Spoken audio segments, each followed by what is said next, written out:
ሴትየዋ ለምትወደው ባሏ ልጅ ለመውለድ እጅግ ትመኝ ነበረ።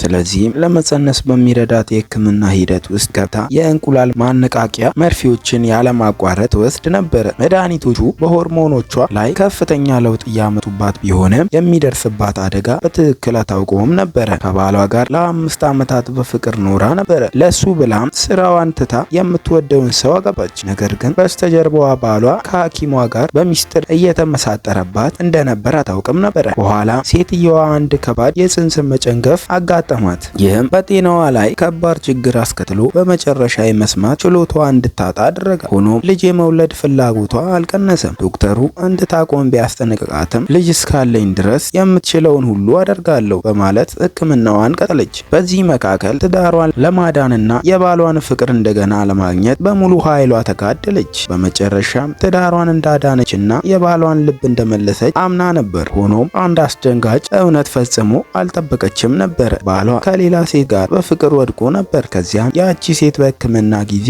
ከእሷ ጋር የነበረችው ሐኪም መሆኗን ተገለጠ። ባሏ ለረጅም ጊዜ ፍቺ ለመፈለጉ ምክንያቱም በቤተሰቡ ሀብት ላይ የበለጠ ቁጥጥር እንዲኖረው ከሚረዳው ሀብታም ሰው ጋር ለመጋባት መፈለጉ እንደሆነ ታወቀ። እሷ ልጅ ለመውለድ ያላትን ፍላጎት እንደሚደግፍ አስመስሎ ሲቆይ እሷን ምንም ሳትይዝ ለመተው ተስማሚ ጊዜ እየጠበቀ ነበረ።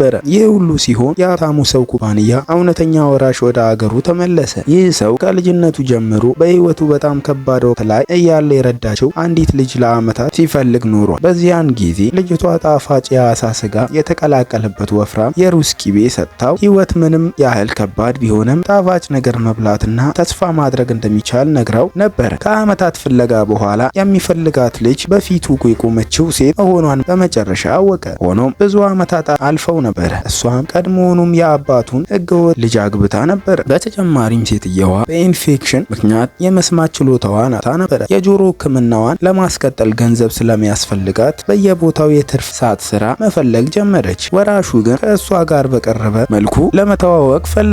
ስለዚህም በሆስፒታሉ የክብር ዳይሬክተር ለመሆን ተጠቅሞ ከእሷ ጋር ለመቀራረብ መንገድ ፈለገ። አንድ ቀን ሴትየዋ በሆስፒታሉ ውስጥ በችግር ፈጣሪ ሰው ስትገፋና ስትጎዳ በወሳኝ ጊዜ ወራሹ ደርሶ አዳና። ከዚያም ከጎኗ ሳይለይ መርዳት ጀመረ። የሴትየዋን ልዩ የጎን መገለጫ ሲመለከት ከልጅነቱ ጀምሮ ሲፈልጋት የነበረችው ልጅ እሷ መሆኗን የበለጠ መጠራጠር ጀመረ። ስለዚህም ረዳቱን ሴትየዋን ወደ ቤቱ ጋብዞ የግል ሼፍ እንድትሆን እንዲጠይቃት አዘዘ። የሚገኘውም ከፍተኛ ደሞዝ ሴትየዋን ቅናሹን እንድትቀበል አደረጋት። ሆኖም ወደ ተሰጣት አድራሻ ስትሄድ ቦታው ተራ ቤት ሳይሆን የቅንጦት ፕሬዝዳንታዊ ስዊት መሆኑን አወቀች። ከዚያም ከልጅነቷ ጀምሮ የምታዘጋጀውን የአሳ ስጋ የተቀላቀለበትን ወፍራም የሩዝ ቂቤ አዘጋጀ። ወራሹ ያንን የተለመደ ጣዕም እንደቀመሰ የልጅነቱ ትዝታ በድንገት ተመለሰለት። በፊቱ የቆመችው ሴት ለዓመታት ሲፈልጋት የነበረችው ልጅ እሷ መሆኗን በመጨረሻ አረጋገጠ። ከዚያም ለረጅም ጊዜ የሚቆይ ስራና በየወሩ $100,000 ደሞዝ ሰጣት። ሴትየዋም በመጨረሻ የመስማት ችግሯን ለማከም ተስፋ አገኘች። ይህ ሁሉ ሲሆን ባሏና ሀብታሟ